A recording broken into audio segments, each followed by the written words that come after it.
Tirupati parliament party ఆఫీస్లో Telugu Desam party గౌరవ శాసనసభ్యుల్ని అలాగే మన పార్లమెంట్ పార్టీ అధ్యక్షురాలు పన్వాక లక్ష్మి గారి ఆధ్వర్యంలో అందరినీ కలుసుకోవటం, అలాగే రేపు జరగబోయే Mahanadu first time in the history virtual Mahanadu cluster లెవెల్లోకి ప్రతి ఒక్క క్లస్టర్లో ఒక పండగ వాతావరణంలో చేయాలనే ఒక ఆలోచనతో మా జాతీయ పార్టీ అధ్యక్షులు నారా చంద్రబాబు నాయుడు గారు, అలాగే నూతనంగా ఎన్నుకోబడిన వర్కింగ్ ప్రెసిడెంట్ నారా లోకేష్ గారి యొక్క ఆలోచన మేరకు ఈ యొక్క కార్యక్రమం నిర్వహించుకోవటం చాలా ఆనందంగా ఉంది. ప్రతి ఒక్క క్లస్టర్లో కూడా ఇది ఒక పండగ వాతావరణంలాగా దీన్ని చేయటం, దీన్ని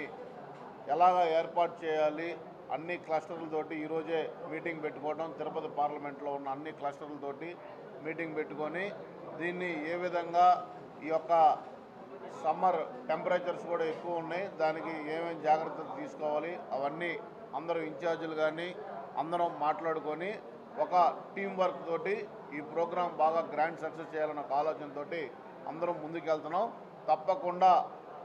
టెక్నాలజీ కానీ ఏదైనా ఒక కొత్తగా ఆలోచించే నాయకుడు మన నారా చంద్రబాబు నాయుడు గారు. అలాంటి నాయకుడు సారథ్యంలో తెలుగుదేశం పార్టీ 44వ మహానాడు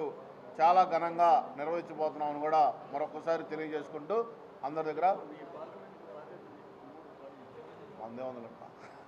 కాబట్టి నాకు మొన్నే మన ఈ యొక్క జోన్ 4 కోఆర్డినేటర్గా గౌరవ జాతీయ పార్టీ అధ్యక్షులు ముఖ్యమంత్రి గారు నారా చంద్రబాబు నాయుడు గారు నియమించడం, మన తిరుపతి, రాజంపేట, చిత్తూరు పార్లమెంటుకి కోఆర్డినేటర్గా జోనల్ కోఆర్డినేటర్గా నియమించడం జరిగింది. తప్పకుండా